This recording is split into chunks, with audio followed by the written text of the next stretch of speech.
The sharp click of acrylic nails filled the air, an almost rhythmic sound as Vanessa filed them with lazy precision. Behind the front desk of Haven Tech, the city's rising software firm, she barely glanced up, her expression indifferent. Across from her, a man stood, dressed in an unassuming navy hoodie and faded jeans. His dark skin was smooth, his salt and pepper beard neatly trimmed. He held a clipboard, his fingers tightening around the edges as he spoke again, his voice calm but firm. "Excuse me, miss. I just need some help with this application. Can you spare a moment?" Vanessa exhaled loudly, rolling her eyes. "Sir, I'm busy," she muttered, continuing to buff the edges of her nail. "Just figured out." A flicker of something unreadable crossed the man's face, but he nodded slowly. "All right then," he murmured, stepping away. What Vanessa didn't know, what no one in that office knew, was that the man she had just brushed off wasn't a job applicant. He wasn't a temp or a vendor. He was Thomas Reynolds, the CEO of Haven Tech. And today, he had come undercover to learn the truth about his company, from the ground up. Thomas Reynolds wasn't a man who forgot where he came from.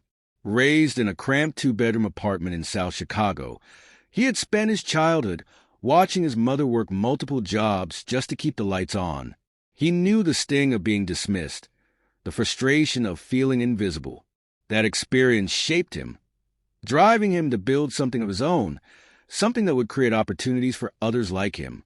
Now, at 52, Thomas was the CEO of Haven Tech, one of the fastest-growing software companies in the country.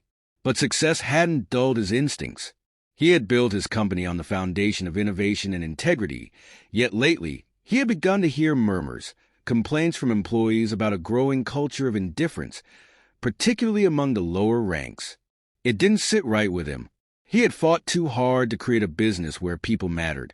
So, instead of relying on reports from his executives, he decided to see it for himself. That was how he found himself in the lobby of his own company, dressed in plain clothes, posing as a man looking for an entry-level position. The Haven Tech headquarters was a sleek glass and steel structure, a symbol of modern ambition. Inside, the lobby gleamed with polished marble floors and minimalist furniture. Employees moved about with the hurried efficiency of people who believed they were building something important. Among them was Vanessa Carter, the receptionist who had just dismissed him without a second glance. She had worked at Haven Tech for 2 years, but her enthusiasm had long since faded. To her, this was just a job, a place to collect a paycheck while scrolling through social media and counting down the hours until lunch. Her attitude wasn't unique. Lately, Thomas had sensed that something was eroding the company's culture from within. He turned, stepping away from the front desk, but not before catching away another employee. A younger man with nervous energy hesitated nearby. "You need help too?" Thomas asked. The man glanced at Vanessa, then shook his head quickly. "No, it's fine." But Thomas saw the uncertainty in his eyes. How many others had been turned away, dismissed, or made to feel like they didn't belong? His jaw tightened. He had built Haven Tech with a vision, a place where talent and effort mattered more than titles or background. But what if, without realizing it, that vision had started to slip away? One thing was clear. Today was going to be an eye-opening experience. The inciting incident. Thomas stepped away from the front desk, but his mind was already racing. That receptionist, that dismissive attitude. If she treated him that way, how many others had she turned away? How many potential employees, clients, or business partners had walked out of Haven Tech feeling unwelcome? He took a slow breath, suppressing his frustration. One bad employee doesn't define a company. But what if this was bigger than just one person? What if this indifference was spreading, infecting the very culture he had worked so hard to build? His thoughts were interrupted by a conversation happening a few feet away. "Did you hear? Mr. Reynolds is supposed to be in the building today." Thomas stilled, listening as 2 employees whispered near the elevators. "Yeah, but he never comes down here. He's always in the executive wing," the other said, laughing. "Not like he'd waste his time with us." Thomas clenched his jaw. So that was a perception? That he was some untouchable figure, locked away in a glass tower? That wasn't the company he had envisioned. At that moment, a voice called out behind him. "Hey, you lost or something?" Thomas turned to see a man in a crisp gray suit approaching. His name tag read Daniel Wexler, hiring manager. He was in his mid-40s with sharp, calculating eyes. Thomas gave him an easy smile. "Actually, I was hoping to apply for the warehouse associate position." Daniel frowned, looking Thomas up and down. His expression held a flicker of doubt, then indifference. "You don't have an appointment?" "No, but I figured I'd try my luck." Daniel sighed, already annoyed. "We don't take walk-ins. You should have applied online." Before Thomas could respond, Vanessa snorted from the front desk. "Told him the same thing," she muttered, filing her nails again. Daniel barely acknowledged her. "Look, I don't have time for this. HR's busy, and we don't have openings for just anyone." Just anyone. The word sat heavy in Thomas's chest. This wasn't just about a receptionist with a bad attitude. It was systemic. Employees who should have been representing the company's values were treating others like they were beneath them. Thomas took a slow breath, nodding as if in agreement. "I understand," he said, turning away. He had seen enough for now. But this wasn't over. Because if his company had forgotten the principles it was built on, he was going to remind them, starting with those who thought they could decide who mattered and who didn't. Thomas left the front desk with measured steps, keeping his emotions in check. But inside, frustration simmered. Had Haven Tech truly strayed so far from its values? He had spent years building this company, ensuring that it was a place where talent and effort mattered more than pedigree or privilege. Now, he was seeing a culture of indifference and arrogance creeping in, infecting employees who should have known better. But he wasn't here to rant or make immediate demands. He was here to understand. And understanding required patience. After leaving the front desk, Thomas decided to start from the bottom, literally. He made his way to the warehouse, where Haven Tech stored its inventory of tech equipment. It was a stark contrast to the sleek offices above. Industrial shelves stacked high, the air thick with the scent of cardboard and machinery oil. He found a group of employees unloading a shipment, their movements efficient but hurried. No one spared him a glance. He spotted a young man, tall, lean, probably in his early 20s, struggling to lift a heavy box. Thomas stepped forward. "Need a hand?" The worker looked up, sweat beading his brow. Yeah, sure. Thanks, man." Thomas grabbed the other side of the box, and together, they hoisted it onto a nearby pallet. The young man exhaled, rubbing his arms. "I'm Malik," he said, offering a fist bump. "Thomas." He returned the gesture, feeling a sense of camaraderie. They worked in silence for a few minutes before Malik spoke again. "You new here?" "Haven't seen you before." "Something like that," Thomas said with a small smile. "Just try to get a feel for the place."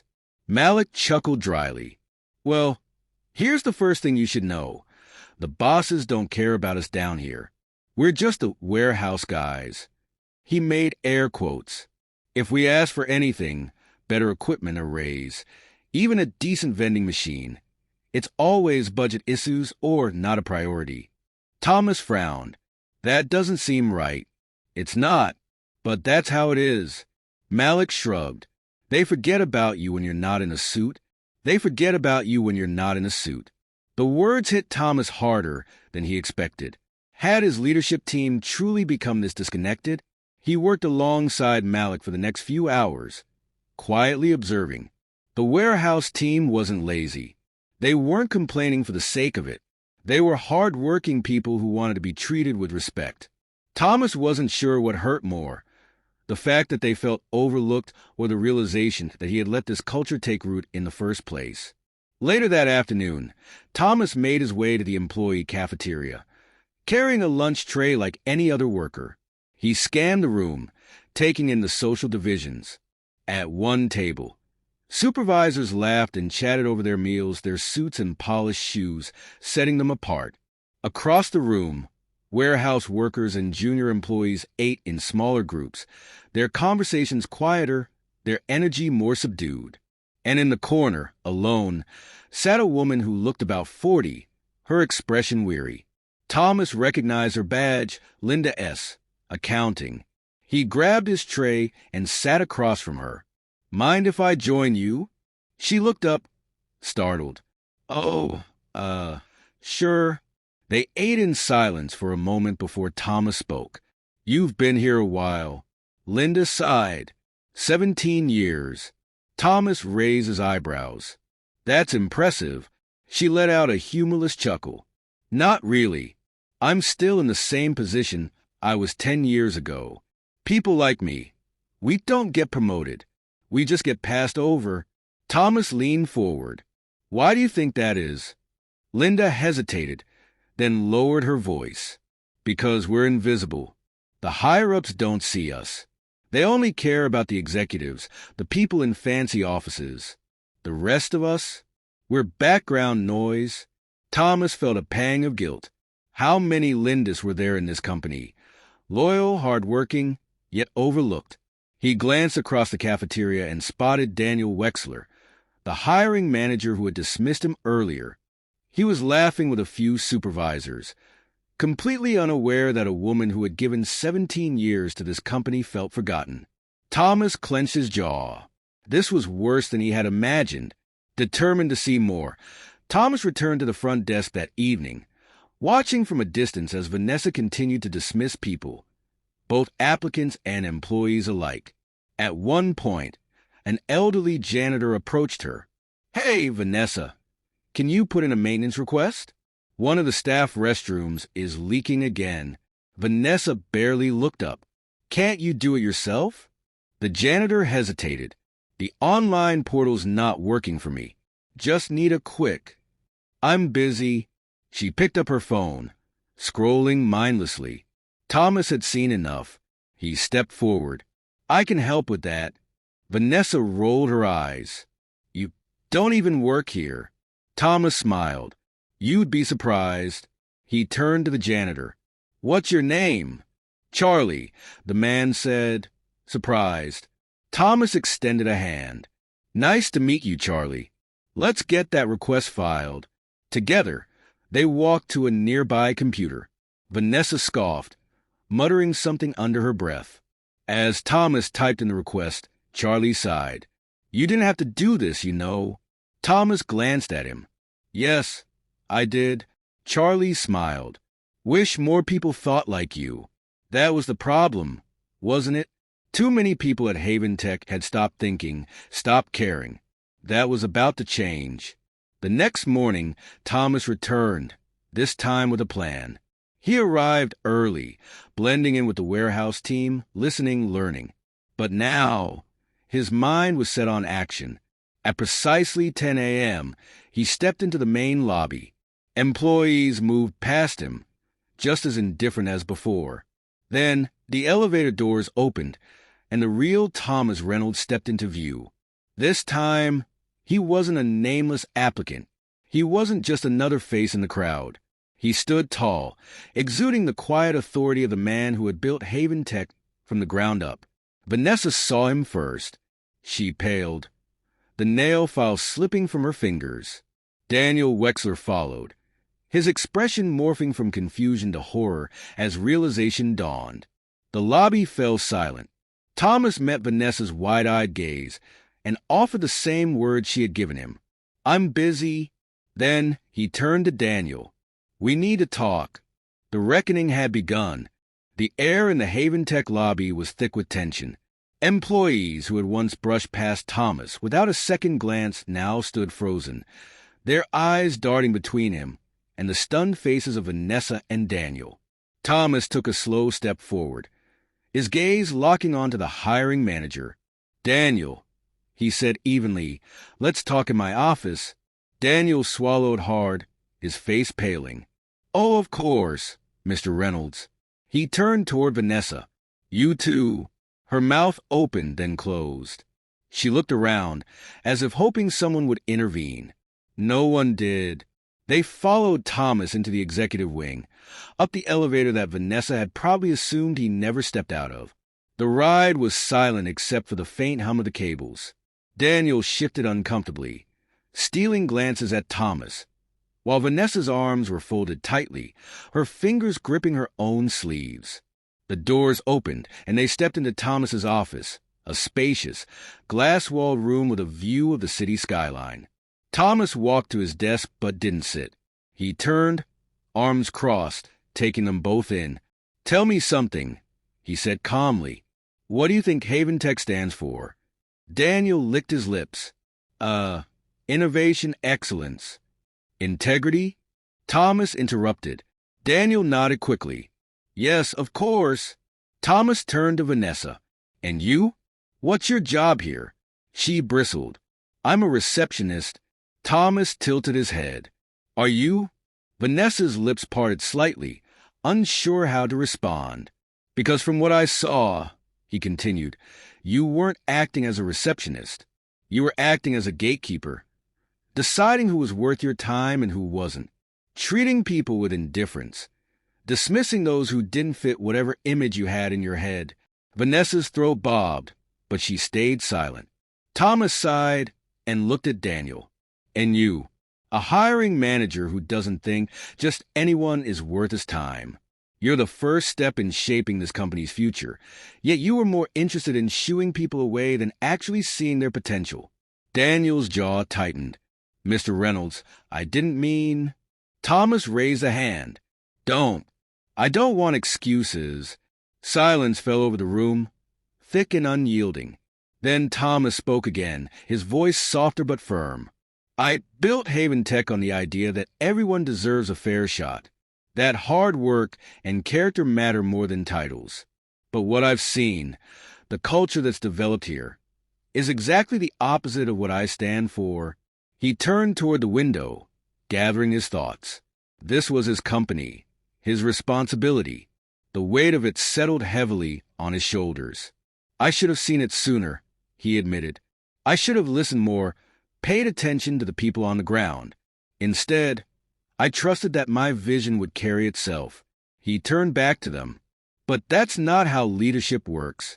He let his words hang for a moment before continuing. "Change is coming to Haven Tech, starting now. We're revamping our hiring and training policies, reevaluating leadership, and making sure this company actually reflects the values I built it on." Daniel nodded quickly, his forehead damp with sweat. "Yes, sir. Understood." Vanessa swallowed hard. "Am I fired?" Thomas studied her for a long moment. "I don't believe in throwing people away," he said finally, "but I do believe in accountability. So, you have two choices. You can leave, or you can start over, with a new understanding of what this company is supposed to be." She hesitated, then slowly nodded. I want to do better." Thomas gave a small nod.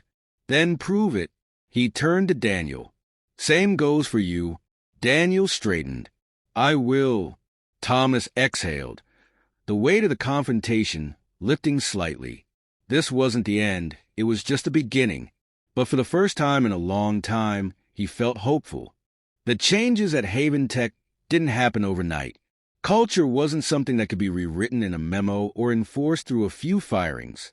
It had to be rebuilt from the ground up, and Thomas was determined to lead that transformation. The first major change came a week later when Thomas gathered all employees, executives, warehouse workers, accountants, front desk staff, into the main conference hall. It was rare for everyone to be in one place at the same time. Some had whispered about the CEO's undercover stunt, and now they waited anxiously to hear what he had to say. Thomas stood before them, not in a suit, but in a simple sweater and jeans, the same attire he had worn when he was dismissed at the front desk. He let his gaze sweep across the room, seeing the faces of people who made up his company, some hopeful, some skeptical, some afraid. "I started Haven Tech with a vision," he began, his voice steady. "A company where people are valued for their talent, work ethic, and integrity, not their titles, not their connections. But somewhere along the way, we lost sight of that. A hush settled over the crowd. Some glanced at each other, guilt flickering in their eyes. I saw it firsthand, Thomas continued. I was ignored, dismissed, treated as if I wasn't worth the time of day, by the very people who are supposed to represent this company's values. And if that can happen to me, imagine how many others have been turned away before they even got a chance. He let that sink in. The weight of his words pressed on the room like a heavy stone. But we're not beyond saving, he said, his voice rising with conviction. Haven Tech can still be the company I dreamed of, but only if we choose to make it better.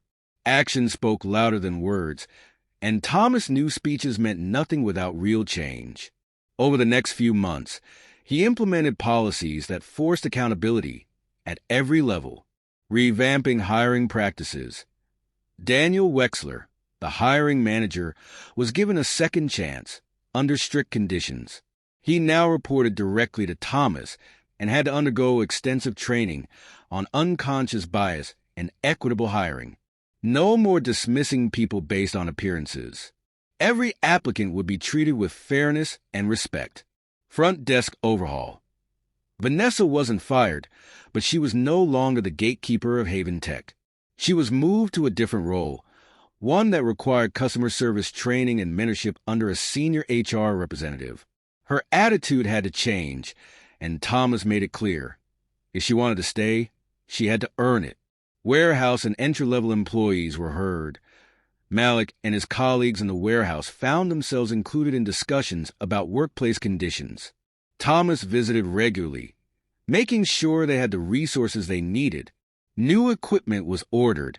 Wages were reevaluated and adjusted.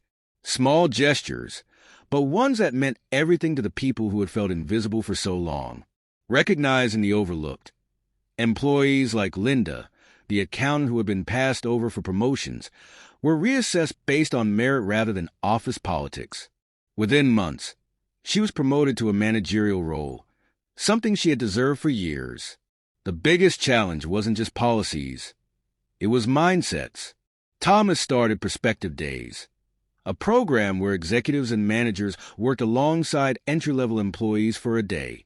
HR managers spent time in the warehouse. Engineers sat in on customer support calls.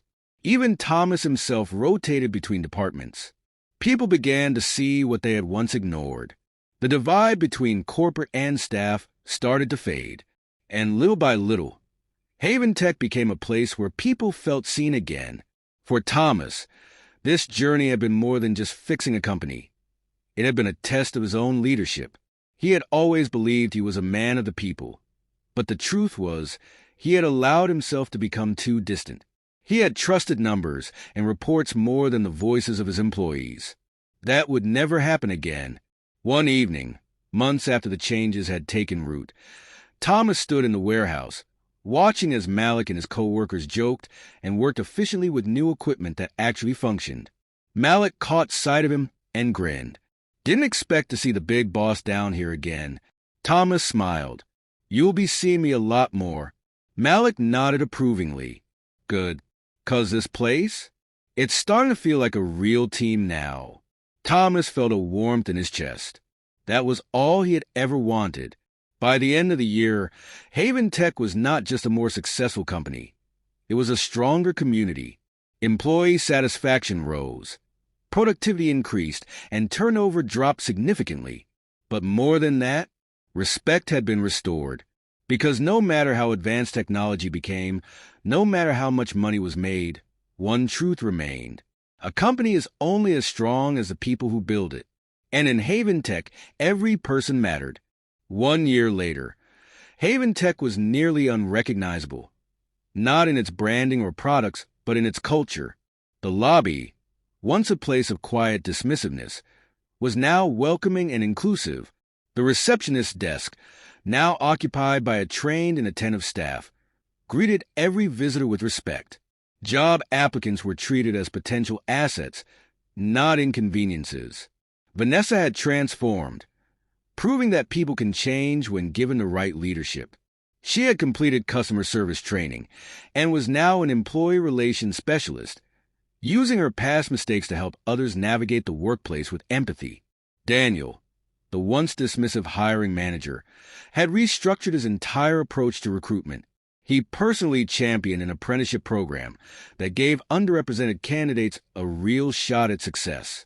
In the warehouse, Malik had been promoted to team lead, ensuring that no one under him was ever overlooked the way he had once felt. Linda, after years of stagnation, thrived in her new managerial role. She implemented policies to recognize longtime employees, ensuring that loyalty and hard work never went unnoticed again. And Thomas? He no longer led from a distance. Every month, he worked a day in a different department, listening, learning, leading, because the greatest lesson he had learned wasn't about profits or efficiency. It was about people. Haven Tech's transformation wasn't just a company success story. It was a testament to what happens when leaders remember the value of those who build their dreams. And with that lesson, the future had never looked brighter.